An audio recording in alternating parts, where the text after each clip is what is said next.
ঘরে একটা বড় সমস্যা দেখা দিয়েছিল। কত সহজ ছিল। আলহামদুলিল্লাহ সূরা, আলহামদুলিল্লাহ সূরা, সূরা ফাতিহা কেউ যদি সকালে 7 বার পড়ে, সন্ধ্যায় 7 বার পড়ে, বলা হয়েছে পৃথিবীর বিষাক্ত সাপ যদি তাকে ছোবল মারে বিষে ধরবে না। এই এক নেয়ামত আপনার কাছে ছিল। কাউকে যদি সাপে কাটে আর তুমি যদি তার কাছে যাও, সে যদি জীবিত থাকে, অচেতন হয়ে যায়, তুমি যদি আলহামদুলিল্লাহ সূরা 7 বার পড়ে তাকে ফু দাও, শরীর থেকে বিষ নেমে চলে যাবে, সে উঠে বসে যাবে। এত দামি জিনিস আপনার কাছে, আপনি জানেন না। আপনি না শুনেন, চিকিৎসা তো আগে নিতে হয় আল্লাহর সাহায্য নিয়ে। আল্লাহরও তো কিছু গায়রত আছে, আল্লাহর একটা আত্মমর্যাদা আছে। কোটি কোটি টাকা খরচ করে চিকিৎসার জন্য আল্লাহর কাছে একবার বলে না যে আল্লাহ তুমি সুস্থ না করলে আমি সুস্থ হতে পারবো না। ট্যাবলেট ক্যাপসুল সব কি তোমার হুকুমের অপেক্ষা বসে থাকে? 2 রাকাত সালাতুল হাজত পড়ার যোগ্যতা, তৌফিক আমার হয় না। 2 রাকাত নামাজ পড়ি তো আল্লাহর কাছে চলে যেতাম। শুনেন, আপনি ঘরে 2 জন মানুষ, মনে করেন 2 জন মানুষ, রাত 12টা একজনের খুব পেট ব্যথা উঠেছে, উনি অস্থির গড়াগড়ি করতেছেন। আপনি কি করবেন? হাসপাতাল, ডাক্তার, অ্যাম্বুলেন্স সব ঠিক আছে, একটা না জায়েজ না। প্রথম কাজ ওয়াস্তাঈনু বিস-সাবরি ওয়াস-সালাহ। আল্লাহ সাহায্যটা পাইতে হইলে প্রথম সবর, ধৈর্য। তারপরে নামাজ। নামাজ তো সব নামাজের কথাই বলা হয়েছে, তারপরে এখানে বোঝানোর জন্য আল্লাহ যে একটা মুসিবতে পড়ে গেলাম, আমি এখন কি করব? ডাক্তারকে ফোন দিয়েছি, উনি ফোন সাইলেন্ট করে রাখছেন, রাত 12টা ফোন ধরেন না। অ্যাম্বুলেন্সকে ফোন করেছি, অ্যাম্বুলেন্স বলেছে আমি ঢাকা গেছি, আসতে 2 ঘন্টা লাগবে। কি পরিমাণ ফেরেশানি হয়েছেন। আপনি 2 রাকাত নামাজে দাঁড়িয়ে যান, নামাজ পড়েন, ওমান ইয়াত্তাকিল্লাহা ইয়াজআল লাহু মাখরাজা ওয়া ইয়ারযুকহু মিন হাইসু লা ইয়াহতাসিব। আল্লাহ এখন আপনার জন্য একটা রাস্তা করবেন বের হওয়ার, এমন একটা রাস্তা করবেন যেটা চিন্তাটা আপনি করেননি, আপনি চিন্তাটাও করেননি, এমন একটা রাস্তা করে দিবেন আল্লাহ। এরপরে আপনি তাকে আলহামদুলিল্লাহ সূরা পড়ে একটু পানিতে ফু দেন। ঝাড় ফু এটা শরীয়তে একদম জায়েজ। তাবিজ কবজ নিয়ে ইখতিলাফ, কথাবার্তা, ঝাড় ফু নিয়ে কোনো কথাবার্তা নেই। একটু পানিতে ফু দেন, এই পানিটা পান করতে দেন। MBBS FCBS তো তার পেটেই ঢুকে গেছে। সূরা ফাতিহা, MBBS FCBS सब मुश्किलों का हल है, मरीजों का शिफा है, দরিয়ায়ে রহমতে হক কুজু মে ভর দিয়া है। একটা মহা সমুদ্রকে আল্লাহ একটা লোটা আর বদনার ভিতরে প্রবেশ করাইছেন, এটার নাম হচ্ছে সূরা ফাতিহা। এমন একটা সম্পদ আপনার কাছে আছে,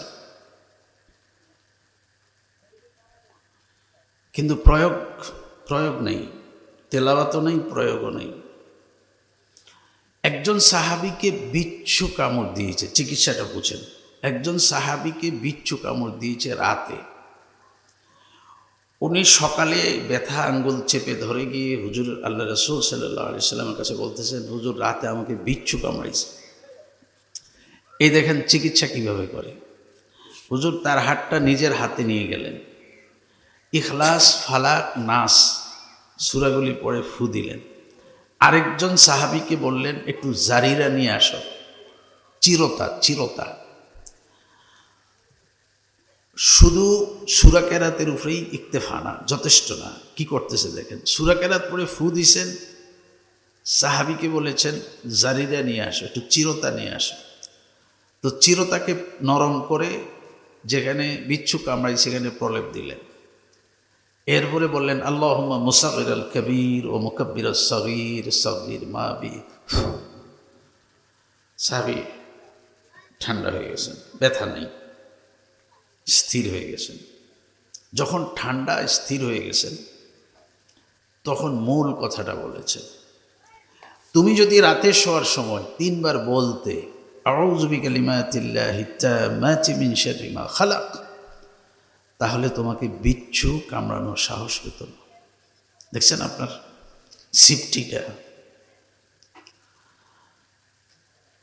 কি পরিমাণ সতর্ক এখন মানুষ হওয়া দরকার। আমি জানি না, আমি তো অনেক ফোন আসে অনেক মুসিবতে। একজন কালকে ফোন করেছেন, বলেছেন কচু আগাছ। আমি জিজ্ঞাসা করিনি আর কোথায়, কি আজব এক ফোন করেছেন। ঘরের ভিতরে স্বর্ণ, তালাও ঠিক আছে, চাবিও ঠিক আছে, স্বর্ণ নেই। ঘরের সব শপথ করেছে, কেউ নেয় না। কি করব? আমি বলেছি এটা রাখার সময়, যদি রাখার সময়, শুধু রাখার সময় বলতেন বিসমিল্লাহি তাওয়াক্কালতু আলাল্লাহ, পৃথিবীর কোনো চোর ডাকাতের শক্তি ছিল না এটা এখান থেকে উঠে নেওয়ার। এটা সেফটি। আয়াতুল কুরসি পড়ে শুয়ে যেতে বলেছে আপনাকে। পুরা বাড়ির নিরাপত্তা ফেরেশতাদের হাতে চলে গেছে। ঘর থেকে বের হওয়ার সময় বলেছে বিসমিল্লাহি তাওয়াক্কালতু আলাল্লাহ বলে বের হয়ে যাও। তুমি যতটুকু যাবে আর তোমার বাড়ি দোনোটাই ফেরেশতাদের নিয়ন্ত্রণে চলে যাবে। দোনোটা ফেরেশতাদের নিয়ন্ত্রণে চলে যাবে। কি পরিমাণ ফেরেশানের জামানা, আর কি পরিমাণ দোয়া কালাম পড়া দরকার, কি পরিমাণ জিকির আজকারগুলি করা দরকার। মানে সব কিছুর স্রষ্টাজীবী, তার সাথে একটু কানেক্ট না হয়ে, একটু যোগাযোগ না রেখে, আমার নিশ্চয়তা নাই, বাড়ির নিশ্চয়তা নাই। কত নিশ্চয়তা দেখেন, সাহাবী বসে আছেন, এই যে হুজুরা বসে আছেন, মনে করেন আমরা কয়েকজন, এক সাহাবী বসে আছেন, দিনই কথাবার্তা বলতেছেন, ধর্মীয় কথা বলতেছেন। হঠাৎ করে একজনে এসে বলে, হুজুর আপনার বাড়িতে আগুন লাগছে। উনি একটু চুপ করে থেকে বলে, কই না, আমার বাড়িতে না, হয়তো আপনি দেখতে ভুল করেছেন। উনি কতক্ষণ পরে ঘুরে এসে বলে, না হুজুর আপনার বাড়িতে আগুন লাগছে। না, এটা হতে পারে না, আমার বাড়িতে কেন আগুন লাগবে? আচ্ছা চলেন সবাই গিয়ে দেখি কি হয়েছে। এখন গিয়ে দেখেন যে বাড়িতে আগুন লাগা ঠিক, বাকি ওনার ঘরের কাছে আগুন এসে নিভে গেছে। উনি বলে, এতক্ষণই না আসল কথা বলেছে। আমি না সকালে রাসূলুল্লাহ সাল্লাল্লাহু আলাইহি ওয়াসাল্লামের শেখানো দোয়া পড়েছি, আর হুজুর বলেছেন এই দোয়া যে পড়েছে মৃত্যু ছাড়া তার কোনো মুসিবত আসতে পারে না। তা আমি না সেই দোয়া পড়েছি, আমার বাড়িতে আগুন লাগবে কেন?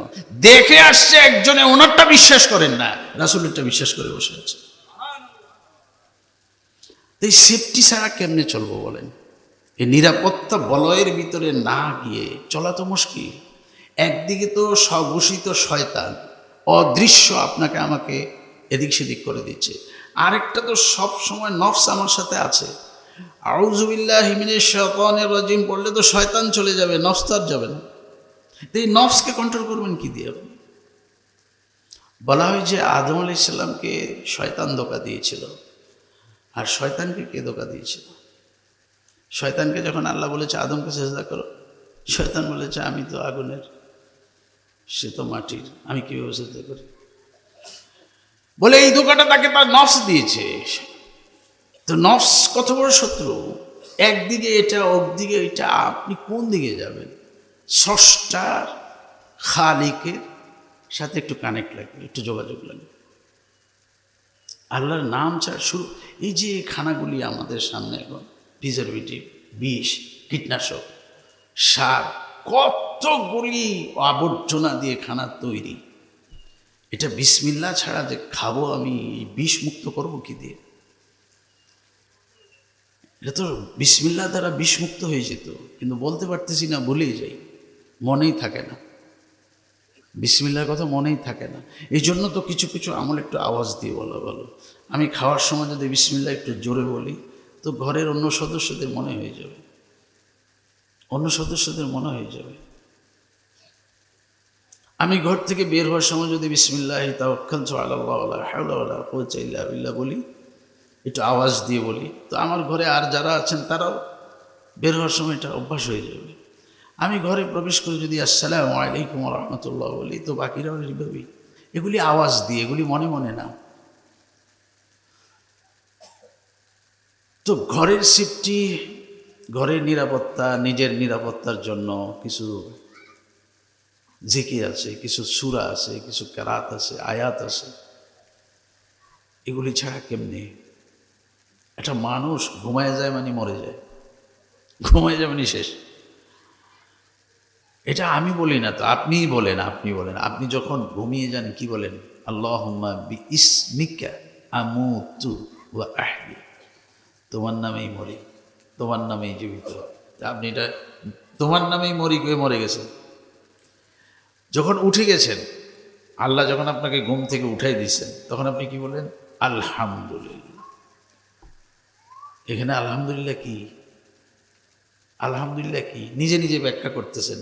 আলহামদুলিল্লাহিল্লাযী আহইয়ানা বা'দামা আমাতানা ওয়া ইলাইহিন নুশুর।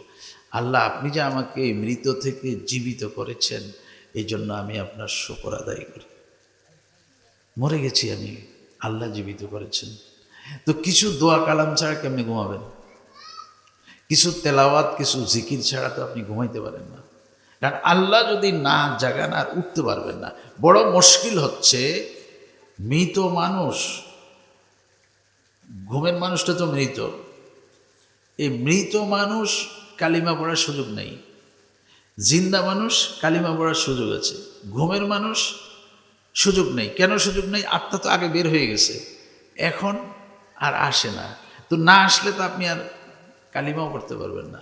এই জন্য রাসূল বলেছে, শোয়ার আগেই কিছু জিকির করে ঘুমাও, যেন এই ঘুমটাই তোমার মৃত্যুর ঘুম হয়, এই ঘুমটাই তোমার শেষ ঘুম হয়, এই ঘুমের জিকিরটাও যেন তোমার এখনই হয়ে যায় বলেছে। এতগুলি দোয়া, ওযু, ইস্তেগফার, মিসওয়াক, সূরা ফাতিহা, আয়াতুল কুরসি, সূরা বাকারার শেষ 2 আয়াত, সূরা আল ইমরানের শেষ 10 আয়াত, কুল ইয়া আইয়ুহাল কাফিরুন, কুল হুয়াল্লাহু আহাদ, কুল আউযু বিরাব্বিল ফালাক, কুল আউযু বিরাব্বিন নাস। এগুলি সব রাতে ঘুমানোর আগের ওজিফা। সুবহানাল্লাহ 33 বার, আলহামদুলিল্লাহ 33 বার, আল্লাহু আকবার 33 বারও আছে, 34 বারও আছে। তার মানে 33 বার যদি বলেন তো লা ইলাহা ইল্লাল্লাহু ওয়াহদাহু লা শারীকা লাহু লাহুল মুলকু ওয়া লাহুল হামদু ওয়া হুয়া আলা কুল্লি শাইইন কাদির, এটা বলতে হবে। আর যদি এই দোয়া না পারেন তাহলে আল্লাহু আকবার একবার বেশি বলবেন। তারপরে আল্লাহুম্মা বিইসমিকা আমুতু ওয়া আহইয়া, আল্লাহুম্মা কিনি আযাবাকা ইয়াওমা তাবআস ইবাদাক, আল্লাহুম্মা কিনি আযাবাকা ইয়াওমা তাবআস ইবাদাক। আপনি এটা বলেন। এগুলি সবগুলি পারেন, আরও দোয়া আছে। আপনি সবগুলি পারেন না, আমি সবগুলি পারি না, একটা পারি, 2টা পারি, পড়ি না, পড়া দরকার। পড়ি না, পড়া দরকার। সৃষ্টির সেরা প্রথম আলোচনা তো, সেরা তো এগুলি দিয়ে হব। শুনেন, ওয়ামাল হায়াতুদ দুনিয়া ইল্লা মাতাউল গুরুর। আমার সবচেয়ে কম হায়াত হলো এখানে। রুহের জগতে আমি লম্বা দিন ছিলাম, মায়ের পেটে আমি লম্বা সময় ছিলাম, এইখানেরটা একেবারে কম। কম মানে বলা হয় নাই কে কতক্ষণ থাকবে, এই জন্য বলেছি কম। তারপরে আমার আলমে বরজখ, কবরের জগৎ শুরু হবে। তারপরে আলমে হাসর, আলমে হাসর থেকে আবার আমার নিজ ঠিকানা, নিজ বাড়ি, আমি চলে যাব যদি সিরাতে মুস্তাকিমের উপরে সঠিক রাস্তায় থাকতে পারি। বলেন ইনশাআল্লাহ। আমরা সবাই আমাদের বাবা যে বাড়িতে ছিলেন জান্নাতে, ওই বাড়িতেই ফিরে যাব। বলেন ইনশাআল্লাহ। আল্লাহ আমাদের কবুল ও মঞ্জুর করেন। তো কিছু কাজ তো করতে হয়, কিছু কাজ ভুলে যাই কেন? 2 জগৎ কিন্তু পার হয়ে গেছি, রুহের জগৎ, রেহেমের জগৎ, আর এখন জগৎ 3 নাম্বার আলমে দুনিয়া। সামনে 2 জগৎ, বরজখ আর হাসর। মাঝামাঝি অবস্থানে ক্ষমতা দিয়ে দিয়েছেন, একটু ক্ষমতা নড়াচড়া করার, নিজ উদ্যোগে কিছু খারাপ ভালো করার। তো ভুলে গেছিস পিছনের 2 জগৎ, ভুলতে বসেছি সামনের 2 জগৎ। আল্লাহ রাসূল পাঠালেন, ভুলে গেছো কেন? রাসূলদের ধারাবাহিকতা শেষ, সর্বশেষ সর্বশ্রেষ্ঠ নবীর আগমন হয়ে গেছে। আর কোনো নবী তো আর আসবে না। সতর্ক করবেন জ্ঞানী গুণীরা। এই সতর্কতার জন্য তো ওয়াজ মাহফিল। ছোট করে দেখবেন না, খাটো করে দেখবেন না, সমালোচনা করবেন না। ওয়াজ মাহফিলে আপনি শরিক না হন, আপনি না যান, আপনি টাকা না দেন, কোনো সমস্যা নেই, কিন্তু বাজে কথা বলবেন না। ইমানের খাতরা আছে, ইমান নোকসান হয়ে যেতে পারে, ক্ষতিগ্রস্ত হয়ে যেতে পারে। খানি খানি মাসাইল বলা হয়, ফাজাইল বলা হয়, মানুষের কে স্মরণ করিয়ে দেওয়া হয় তুমি যাচ্ছ কোথায়, কোথায় যাচ্ছ। তারাসাম নারসি বা কাবা আই আরবি, যে রাস্তা দিয়ে রওনা করেছো এটা তো মক্কার দিকে যায় নাই। কাই যা তুমি রই বা তুর্কিস্তানাস, এটা তো অন্যদিকে চলে গেছে, ফিরে আসো, ফিরে আসো। বাজ হার চাষ দিয়ে বাজ ফিরে। আল্লাহ তো এমন দয়ালু। আরে আমরা অনেক সময় মনে করি এতগুলি গুনাহ আল্লাহ কি মাফ করবো? না না, লা তাকনাতু মির রাহমাতিল্লাহ। কখনো নিরাশ হবেন না, যত বেশি গুনাহ হয়ে যাক নিরাশ হবেন না। নিরাশ হওয়াটা একটা শয়তানের ধোঁকা। কারণ আমি আপনি এত গুনাহ করতে পারবো না, আল্লাহ একসাথে যত গুনাহ মাফ করে দিতে পারবেন। তো কেন আমি ফেরেশান হব? অনেক মানুষ আছেন আমার তো আর এত, আরে ভাই আপনি এটা তো দরগা মা দরগা তো উমিদি নিস, এটা অন্যান্য দরবারের মতো না তো। 7 বার আগার তওবা শাকাস্তি বাজ আ, 100 বার তুমি তওবা ভঙ্গ করেছ, তারপরেও ফিরে আসো, তারপরেও ফিরে আসো। আল্লাহ মাফ করে দিতে আল্লাহর তো কোনো ক্ষতি নেই, লস নেই, কোনো ক্ষতি নেই, আল্লাহ কোনো কিছু কমবে না। তা আমি কেন, সমস্যা কি আমার? এই জন্য মনকে ছোট নাম করে আল্লাহর উপরে পূর্ণ আশা ভরসা রেখে ফিরে যাই। নামাজটুকুন ধরে বলি, নামাজ তো আর কারণ এটা আমার জন্য। আর নামাজ এখন বিজ্ঞান যে কথা বলে যে আপনি নামাজ ছাড়া কেমনে থাকবেন। আজকে আমি একটা আর্টিকেল পড়েছি যে মানুষ যদি জমিনে মাথা ঠুকিয়ে 1 মিনিট 1.5 মিনিট পড়ে থাকে তাহলে তার স্ট্রোক হওয়ার সম্ভাবনা একেবারেই কমে যায়। রক্ত সঞ্চালন। তো নামাজ তো একটা বিজ্ঞানসম্মত জিনিস। তারেক মাহমুদ লিখেছেন সুন্নাত ও সায়েন্স কিতাবে, একথা বলে আমি শেষ করে দেব, হুজুর আসবেন। তারেক মাহমুদ লিখেছেন সুন্নাত ও সায়েন্স নামক কিতাবে। ইউরোপের একজন বিজ্ঞানী শরীর চর্চার উপর অনেক দামি দামি বই লিখেছেন, কিতাব লিখেছেন। তো উনি গাড়ি দিয়ে যাচ্ছেন, হঠাৎ রাস্তার পাশে একটা লোককে উঠবস করতে দেখতেছেন। তো গাড়ি থামাইয়া গ্লাস খুললেন, তারা ডাকলেন, সে সাড়া দিচ্ছে না। উনিও গাড়ি থামিয়ে দাঁড়িয়ে আছেন। কিছুক্ষণ পর তার উনি তার বুঝেন না, তার নামাজ শেষ হয়েছে, উনি নামাজ পড়তেছিলেন রাস্তার পাশে, মসজিদ নাই ইউরোপে, এখন তো আছে, তো ওনার রক্ত হয়ে গেছে, উনি পড়ে ফেলেছেন। তাকে হাতে ইশারা রাখলেন, আসছে। বাড়ি কোথায়? পাকিস্তান। তো তুমি পাকিস্তানে বসে আমার শরীর চর্চা ব্যায়ামের বই পাইলে কিভাবে? কয়ে না আমি তো আপনার কিতাব কি জানি না। কয়ে তুমি যে শরীর চর্চা করলা, এই কথা তো আমি লিখেছি, এইভাবে শরীর চর্চার কথা। কারণ আমি তো শরীর চর্চা করি না, আমি নামাজ পড়েছি। নামাজ পড়েছ মানে আমাদের নবী আছেন না, উনি আমাদেরকে নামাজ শিখেছেন। এভাবে কয়বার নামাজ পড়াবো? 5 বার। যেই ধর্মে এত বিজ্ঞানসম্মত শরীর বিধান আছে, ওই ধর্ম যে সঠিক এতে আমার কোনো সন্দেহ নেই। তুমি যেই ধর্মে আছো আমাকে ওই ধর্মে দীক্ষিত করো। শরীর চর্চা, নামাজ। আরে মানুষ সকালে কত দৌড়ায়, কিন্তু 4 রাকাত নামাজ পড়তে পারে না। 4 রাকাত নামাজ। শরীর চর্চার একটা মূল কেন্দ্র ছিল সালাত। তবে ঠুকুর ঠুকুর নামাজ না, একটু ধীরস্থির ভাবে। বুঝার জন্য বলি,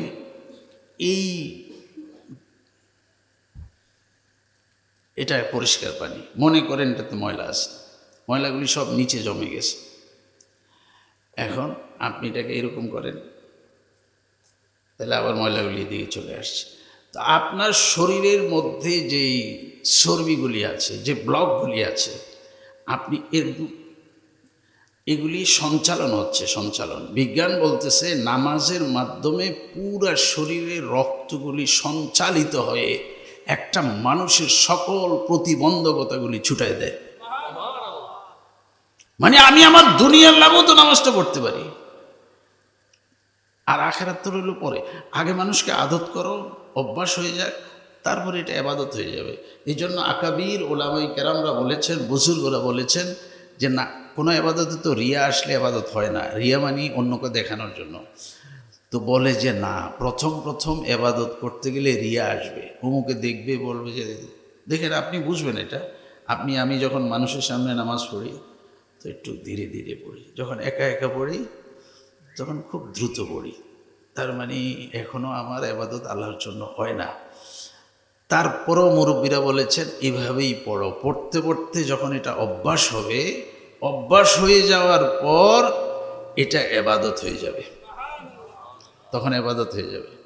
এই যে মনে করেন, এটা এই কথাটা বলি শেষ, আপনারা এখানে আলহামদুলিল্লাহ ঈশার নামাজ পড়েছেন, মনে করেন একজন পড়ে নেই,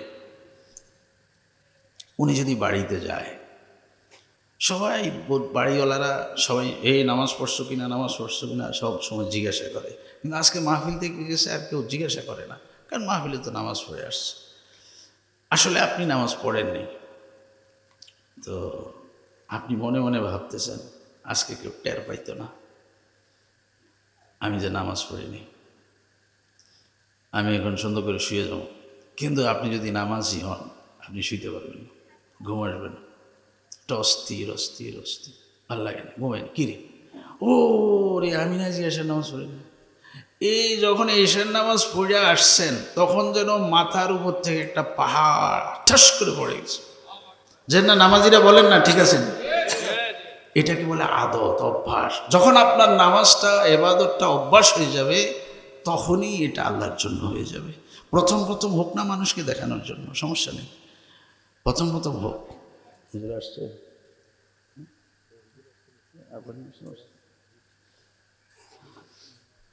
কচুর হুজুর আছে তো, আসবে, আপনার কথা বলুন। আসেন আসেন, হুজুর আসছেন, হুজুর আসতেছেন। তো মোহতারাম, এই এবাদতটাকে আদত করার জন্য একটু সময় লাগে, একটু সময় লাগে। এই জন্য তো দেখেন আল্লাহ তাআলা একটু আমাকে জিকির বেশি করতে বলেছেন। কেন বেশি করতে বলেছেন? এটা খুব সহজ।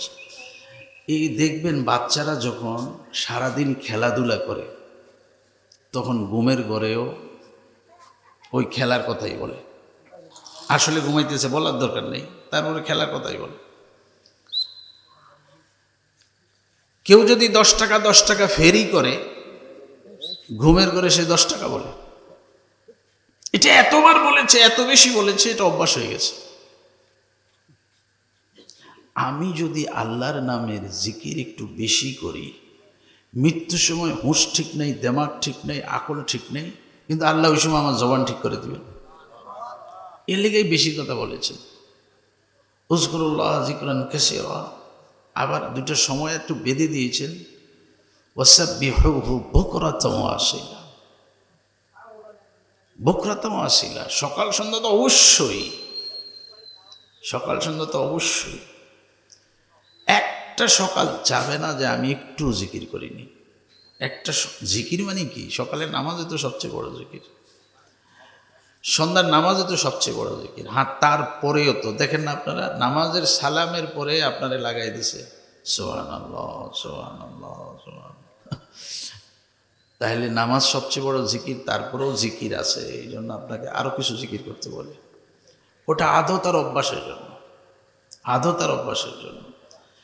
এই সুবহানাল্লাহর জিকিরটা যদি নামাজের পরেও করতে পারি 33 বার বা 10 বার, তাহলেও তো আমার দিন শেষে অনেক জিকির হয়। আর আল্লাহ রাসূল যখন একবারে 10 বারে জিকিরটা শিখান, 10 বারে, এই সময় একটা আজীব আজীব কিছু কথা বলেছে। কিতাবুল আজকার একটা কিতাব ইমাম নববী রহমতুল্লাহ লিখেছেন, ওটার মধ্যে এই হাদিসটা নিয়ে আসছেন। সাহাবাগণের কাছে, তোমরা নামাজের পরে 10 বার 10 বার 10 বার সুবহানাল্লাহ আলহামদুলিল্লাহ আল্লাহ 10 বার 10 বার 33 হাদিস তো আছে। এটা আমি সবচেয়ে ছোটটা কম সংখ্যাটা বলতেছি। আর রাতে শোয়ার সময় 33 33 33 যদি করতে পারো তাহলে তোমাদের জন্য জান্নাত ওয়াজিব হয়ে যাবে। আচ্ছা, এরপরে কি বলে দেখেন, অঙ্ক শেখায়। তুমি যদি 10 বলো, আল্লাহ যদি 10 দেয়, একটা 10 দেয়, তাহলে আমি 5 ওয়াক্ত 30 বার করে 5 30 150। আল্লাহ যদি এটাকে 10 দিয়ে পূরণ করে বাড়ায় দেন তখন হবে 1500। তখন সাহাবীদেরকে বলছে, এই 1500 জিকির যে করে তার জন্য একটা সুসংবাদ হলো, আল্লাহর কোনো বান্দা কোনো বান্দি একদিনে 1500 গুনাহ করতে পারে না। তার মানে 1500 গুনার জাকাত আদায় হয়ে গেছে। যেমন এগুলি আমরা কথায় কথায় বলি, হাঁটতে হাঁটতে বলি, দেখতে দেখতে বলি। কেউ দাঁড়িয়ে পেশাব করে তো আরেকজনে বলো, ওই দেখো কুকুরে পেশাব করে। দেখেছিলেন, একটু আগে ছিল মানুষ, এখন হয়ে গেছে কুকুর। শুধু এই স্বভাবটার কারণে, আখলাকটার কারণে। তো আমি যে ছিলাম মানুষ, এই হয়ে গেলাম পশু। একজন মানুষ দাঁড়িয়ে খায়, আরেকজন বলে ওই দেখো কুকুরে খায়, গরু খায়। স্বাভাবিক কথা, গরু দাঁড়িয়ে খায়। তো আমি খেলে বলে যে আমার তো এটা কথা ছিল না, আমি তো দাঁড়িয়ে পেশাব করার কথাও ছিল না, আর আমি দাঁড়িয়ে দাঁড়িয়ে খাওয়ার কথাও ছিল না। আমার খাওয়ার একটা ভিন্ন আদর্শ ছিল, যেহেতু আমি শ্রেষ্ঠ, আমার আদর্শটাও শ্রেষ্ঠ। তো কিছুক্ষণ আগে আমাকে কুকুর বলা হয়েছে, এখন আবার আমাকে গরু বলা হচ্ছে। একজনে খেতে বসেছেন তো প্রচুর খেয়ে ফেলেছেন, অনেক খেয়ে ফেলেছেন। আরেকজন বলে যে চল যাই, আর কতক্ষণ, আমি উঠতে পারি না, নড়তে পারি না, চড়তে পারি না, আমি একটু পরে যাব, খানা একটু বেশি হয়ে গেছে। এ কথা বলার পরে সে বলে, তুই কি গাধা, এত খাইছ? এই দেখছেন, আমি একটু আছে, কিন্তু যে আল্লাহ বলেছেন বালহুম আদল, আরো নিকৃষ্ট। এই আরো নিকৃষ্ট জন্য শুকরকে নিয়ে আসা হলো, শুকর দিয়ে দৃষ্টান্ত দেওয়ার জন্য। আব্দুল কাদের জিলানী রহমতুল্লাহ আলাইহি বলেছেন, শুকর থেকে নিকৃষ্ট মানুষ কিভাবে, এটা বলতে গিয়ে উনি বলেছেন, গরু আল্লাহকে বলে, গরু বানাইছ, আমার তো কুকুর বানাও নাই, গরুর গোশত তো তোমার বান্দারা খায়, শুকর হাজার হাজার শুকর। কুকুর আল্লাহকে বলে, আল্লাহ কুকুর বানাইছে তো লাখো শুকর, আমাকে শুকর বানাও নাই। শুকর আল্লাহকে বলে, আল্লাহ আমি তোমার কাছে কোটি শুকর আদায় করি, তুমি শুকর বানাইছ, কিন্তু আমাকে বেনামাজি বানাও নাই। উলাইকা কাল আনআম বাল হুম আদল। কিছুই মনে করি না, কিছুই মনে করি না, নামাজ ছুটে গেছে, আমি এটাকে কিছুই মনে করি না। না না না, একজন মুসলমান আর একজন অমুসলিমের মধ্যে পার্থক্য সৃষ্টি করে যে জিনিস, ওটাই তো নামাজ। মান তারাকা সালাতান মুতাআম্মিদান ফাকাদ কাফার। আমি তর্জমা করব না, তর্জমা একেবারে জটিল, তর্জমা করলে হুঁশ থাকবে না আপনাদের, আমার কারোই হুঁশ থাকার কথা। ইচ্ছা করে বিনা কারণে যে নামাজ ছুটে যায়, আমার মধ্যে যে কোনো ফেরেশানি নেই, আফসোস নাই,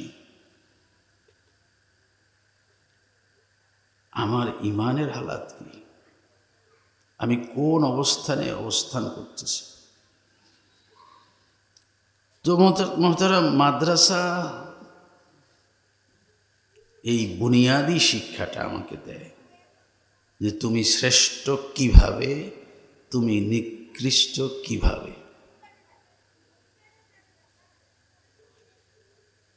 আজিম কিতাব, পৃথিবীর কোনো বই, কোনো কিতাব পৃথিবীতে এতবার পড়া হয় না। কোরআন আজিম যতবার পড়া হয়, যত বেশি পড়া হয়। কিন্তু একটা দুঃখের কথা আছে, অন্য কিতাব সব বুঝে বুঝে পড়ি, কোরআন শরীফ বুঝে পড়া তো দূরের কথা, রিডিংটাই পারি না। শুনেন, একটা গায়রত থাকা ভালো, আত্মমর্যাদা বোধ যেটাকে বলে, পার্সোনালিটি, এটা না হলে মানুষ হয় না। মানুষের একটা পার্সোনালিটি থাকা লাগে, যে যে অবস্থানে আছে একটা পার্সোনালিটি থাকা লাগে। এটা ছাড়া মানুষ মানুষ হয় না। আপনার আত্মমর্যাদা বোধে কি এটা জাগে না যে পৃথিবীর শ্রেষ্ঠ কিতাবটা আমি পড়তে পারি না? আমার গায়রত কেন এটা আসে না যে পৃথিবীর শ্রেষ্ঠ কিতাবটা আমি বুঝি না? এই গায়রত তো থাকা দরকার, নাহলে আমি ইনসান হই কিভাবে? পৃথিবীর ধর্মগ্রন্থগুলি অন্যান্য দেশে যান, বাধ্যতামূলক পড়া, বাধ্যতামূলক। আপনারা এত পার্সেন্ট মুসলমান, কিন্তু এটাকে বাধ্যতামূলক করতে পারলেন না।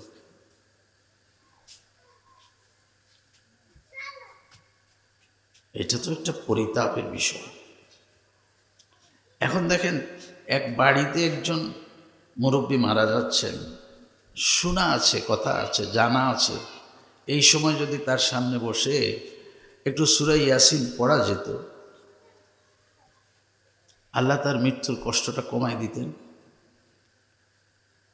কালিমাটা তার নসিব হয়ে যেত। কিন্তু ঘরে একজন সদস্য পাওয়া যাচ্ছে না শুদ্ধ করে সূরা ইয়াসিন পড়বে। আর মৃত্যু তো এখন আরেকটু মডার্ন হয়ে গেছে, মানে আমি এটাকে তিরস্কার বা খাটো করে দেখতেছি না। মৃত্যু হয় আইসিইউতে। এটাকে আমি ছোট করে দেখি না, আগে বলে নিই, তারপরে কথাটা বলি। একজন মানুষের ৮০ ঊর্ধ্বে বয়স, ৯০ বছর, ৯৫, ১০০ বছর বয়স, ডাক্তার সাহেব বলেছেন ওনার প্রত্যেকটা অঙ্গ বার্ধক্যজনিত কারণেই নিস্তেজ হয়ে যাচ্ছে।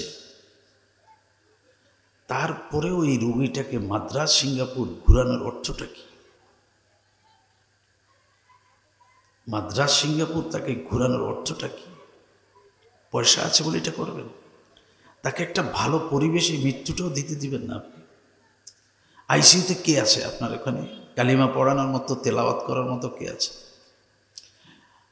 আমি খিদমা হসপিটাল ঢাকা, সেখানের এমডি স্যার যিনি, ওনার বাড়ির মাদ্রাসায় মাহফিলে গেলাম। আমি স্যারকে একটা কথা বলেছিলাম, আমি বললাম, স্যার মৃত্যু তো হাসপাতালে হয়, আপনাদের এখানেও হয়। আমি আপনাদের হাসপাতালে ৩ দিন ভর্তি ছিলাম, আমার অবস্থা আমি বুঝেছিলাম যে হয়তো ভালো না। তখন আমি আপনাদের বেড যেটাতে শোয়া ছিলাম, আমার সাথে যারা ছিল তাদেরকে বলেছি এটাকে একটু উত্তরে দক্ষিণে করে দাও, যেন আমি হাসপাতালে যে কদিন থাকি একটু কেবলামুখী হয়ে সুন্নত তরিকায় শুইতে পারি। আর মৃত্যুটা হলো যেন আমার মৃত্যুটা ভালো অবস্থায়, কেবলামুখী অবস্থায় হয়। তা আপনারা হাসপাতালে বেডগুলি, মুসলমানই তো আকসার, অধিকাংশ তো মুসলমানই, বেডগুলি একটু উত্তরে দক্ষিণে করে দিলে ভালো হয় না?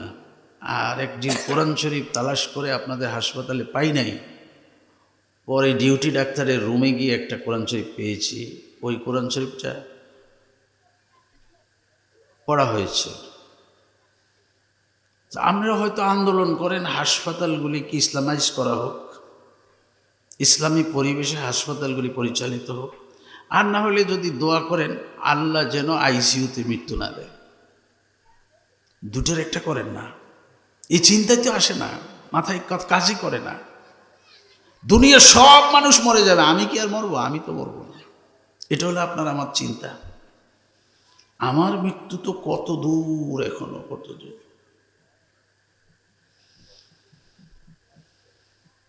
ও তো ঘরে একজন পড়নেওয়ালা পাওয়া যায় না,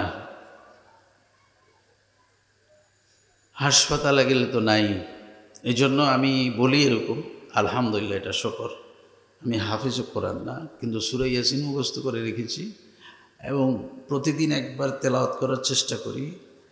যেন আমার পাশে যদি মৃত্যুর সময় কেউ পড়তে নাও পারে, আইসিইউতে যদি আমার মৃত্যু হয়, আমার সূরা ইয়াসিনটা যেন আমি পড়তে পারি।